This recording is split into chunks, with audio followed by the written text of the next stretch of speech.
Perkenalkan, nama saya Medi Putri, nomor absen 5, kelas C4 Tata Hidang A. Di sini saya akan membahas 3 materi, yaitu yang pertama, pengenalan pemahaman lintas budaya. Yang kedua, etika melakukan komunikasi melalui telepon. Yang ketiga, etika kerja staf hotel dan kru kapal pesiar. Jadi yang pertama, di sini saya akan membahas tentang pengenalan pemahaman lintas budaya. Pentingnya pengenalan pemahaman lintas budaya.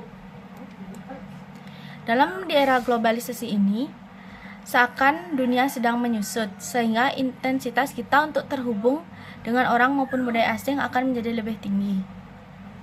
Terlebih lagi apabila dihubungkan dengan keinginan kita untuk mewujudkan world class university. Maka interaksi kita dengan orang dan budaya asing akan menjadi semakin sering, baik itu melalui kerjasama akademik, penelitian bersama, dan yang paling intens adalah apabila kita melakukan tugas belajar ke luar negeri. Oleh karena itu, kapasitas yang lebih lebar untuk memahami keanekaragaman budaya sangatlah diperlukan. Meskipun telah terbukti bahwa semua budaya dan berfungsi dan penting bagi anggota-anggota budaya tersebut, ada kalanya kalau dilihat dengan kacamata anggota budaya lain mempunyai nilai yang berbeda. Meskipun mempunyai nilai yang berbeda dibandingkan dengan kebudayaan yang lain, setiap individu atau budaya berhak menggunakan nilai-nilainya sendiri.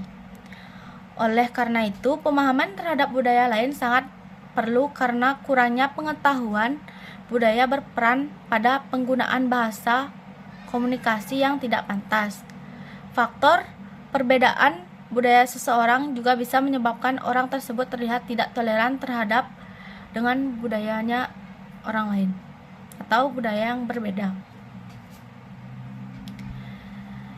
Komunikasi antar budaya.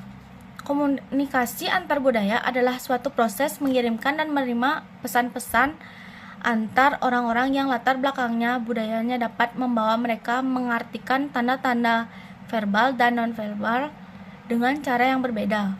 Keterampilan komunikasi yang diperoleh akan memudahkan perpindahan seseorang dari pandangan yang monokultural ke pandangan lebih multikultural, sehingga kemungkinan besar bisa membantu kelancaran studi lanjut di luar negeri.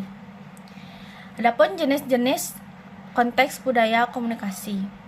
Ada beberapa jenis konteks, yaitu yang pertama, high contact culture atau budaya dengan konteks tinggi. Budaya ini sangat bergantung pada isyarat nonverbal dan halus dalam berkomunikasi. Apa yang disampaikan belum tentu maknanya seperti yang terungkap.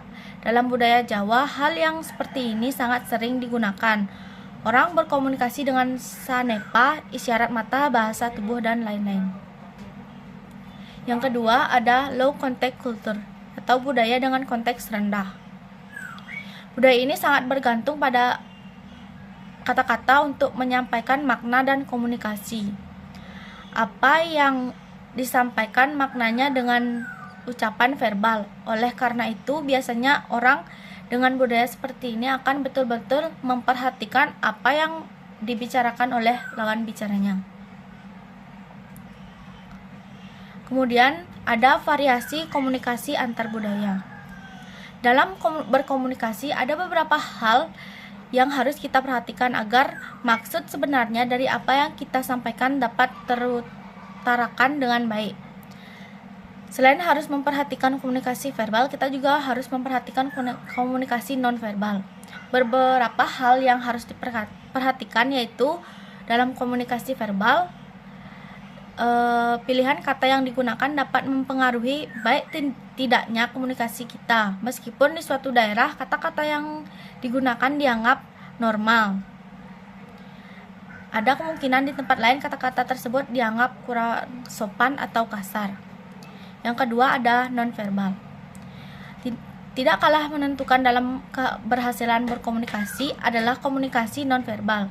Pada saat kita berkomunikasi dengan orang lain harus diperhatikan, yaitu ruang pribadi Beberapa kebudayaan tidak suka apabila kita berbicara terlalu dekat jaraknya, sementara yang lain lebih suka kalau kita berdekatan atau bersentuhan di beberapa bagian tubuh.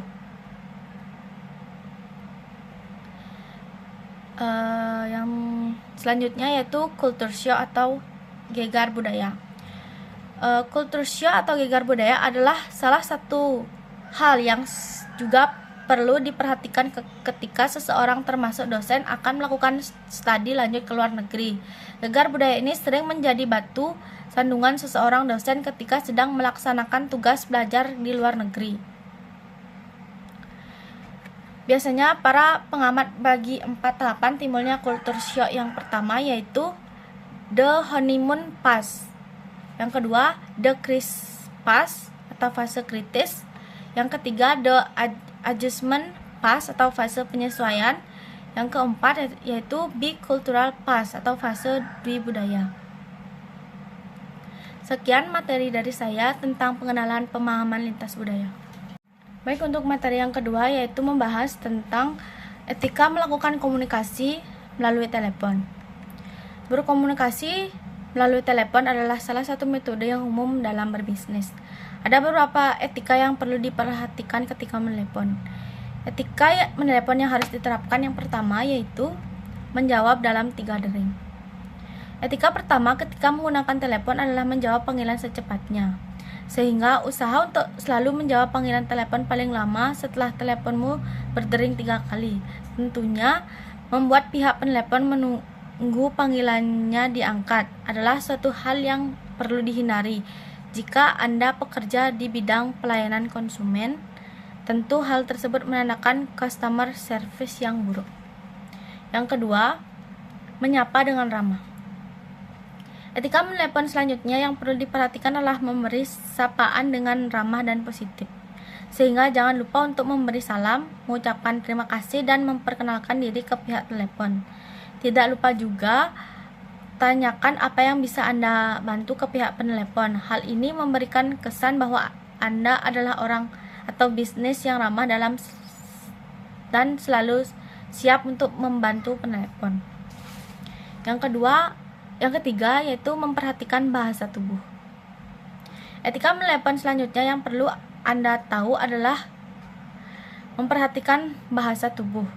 Menurut Inded, bahasa tubuh tetap mengomunikasikan perasaan meski Anda tidak berbicara secara tatap muka. Sebagai contoh, ketika Anda tersenyum dan berdiri tegak, suaramu akan terdengar lebih ringan. Dari situ penelepon akan menganggap bahwa Anda sedang bahagia, sehingga selalu pastikan bahasa tubuh, ekspresi wajah, dan gestur profesional ketika berbicara melalui telepon. Yang keempat, berbicara dengan jelas. Berbicara dengan jelas adalah etika menelepon selanjutnya yang perlu dilakukan.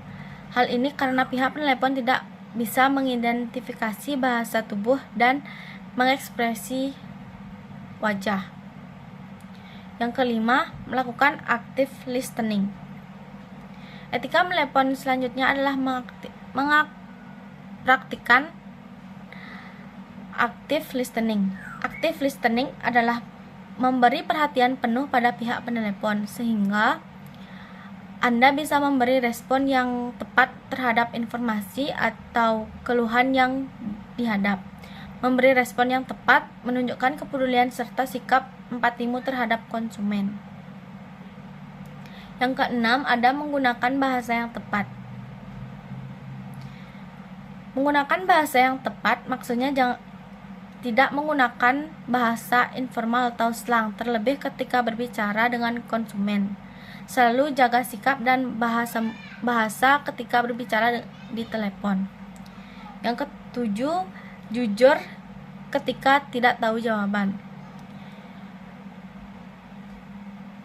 Menelepon yang tepat ketika situasi ini terjadi adalah sikap jujur, beritahu pihak penelepon bahwa Anda belum tahu jawaban atau solusi untuknya. Yang ke-8, menjaga nada bicara. Jangan lupa untuk menjaga nada bicara ketika saat menelepon, seperti tutor sebutkan disebutkan di atas, penelepon bisa mengetahui emosi yang Anda rasakan melalui nada bicaranya. Yang ke-9, meminta izin ketika ingin mengalihkan telepon. Ketika harus mengalihkan telepon, pastikan untuk menerima izin dari pihak penelepon terlebih dahulu. Hal ini termasuk ke dalam etika menelepon yang paling penting untuk dilakukan. Jelas alasan Anda perlu mengalihkan telepon terlebih dahulu ke pihak penelepon. Yang terakhir yaitu menutup telepon dengan tepat. Menutup telepon sama pentingnya dengan memulai, sehingga sebelum menutup telepon pastikan untuk mengucapkan terima kasih dan bertanya apakah ada hal lain yang bisa dibantu. Selain itu, pastikan untuk menunggu telepon penutup panggilan terlebih dahulu. Sekian materi tentang etika melakukan komunikasi melalui telepon. Baik, yang ketiga yaitu etika kerja staf hotel dan kru kapal pesiar. Etika kerja yang wajib diketahui oleh staf hotel dan kru kapal pesiar yaitu yang pertama, penampilan profesional. Penampilan profesional adalah hal pertama yang dilihat oleh tamu. Staf harus memastikan kebersihan dan kerapian diri, mengenakan seragam dengan benar dan mematuhi standar perusahaan. Penampilan yang baik mencerminkan profesionalisme dan dapat meningkatkan kepercayaan tamu. Yang kedua yaitu komunikasi efektif. Komunikasi yang baik sangat penting dalam industri pelayanan. Staf harus menggunakan bahasa yang sopan dan hormat, serta mendengarkan dengan seksama permintaan keluhan tamu. Pendengaran aktif membantu dalam memberikan layanan yang tepat dan memuaskan. Yang ketiga yaitu kerjasama tim. Kerjasama tim yang sangat solid sangat penting untuk memastikan operasi yang efisien. Yang keempat, keramahan dan sikap positif. Keramahan adalah kunci dalam industri pelayanan. Menyambut tamu dengan senyum, sikap ramah, dan dapat membuat mereka merasa dihargai dan nyaman. Sikap positif dan empati tersebut kebutuhan dan keluhan tamu juga sangat penting. Yang kelima ada kedisiplinan dan ketepatan waktu. Kedisiplinan dan ketepatan waktu adalah fondasi ketika kerja yang baik. Staf harus datang tepat waktu dan siap untuk memulai tugas sesuai jadwal. Yang keenam ada etika dalam melayani tamu. Staf harus menghormati privasi tamu dan menjaga kerahasiaan informasi mereka. Profesionalisme dalam pelayanan harus selalu dijaga tanpa memperlihatkan prevensi pribadi. Yang ketujuh ada manajemen konflik. Kemampuan mengelola konflik adalah keterampilan penting bagi staf hotel dan kru kapal pesiar. Mengatasi keluhan tamu dengan tenang dan mencari solusi yang memuaskan adalah bagian dari tugas sehari-hari. Menghindari konfrontasi dan tetap profesional dalam situasi apapun sangatlah penting. Yang kedelapan adalah kesadarannya budaya. Dalam industri yang melayani tamu dari berbagai latar belakang, kesadaran budaya sangat penting. Staf harus menghormati keanekaragaman dan menunjukkan sensitivitas terhadap nilai-nilai budaya yang berbeda. Yang 9 yaitu inisiatif dan tanggung jawab. Menunjukkan inisiatif dalam pekerjaan tanpa menunggu perintah dan bertanggung jawab atas tugas yang dilakukan adalah bagian dari etika kerjasama yang baik. Mengakui kesalahan dan mencari cara untuk memperbaikinya menunjukkan keprofesionalisme dan dedikasi terhadap pekerjaan. Yang terakhir yaitu keselamatan dan keamanan. Keselamatan dan tamu dan rekan kerja adalah prioritas utama. Staf harus memenuhi semua prosedur keselamatan yang ditetapkan dan selalu mengutamakan keamanan tamu dalam semua aspek pelayanan.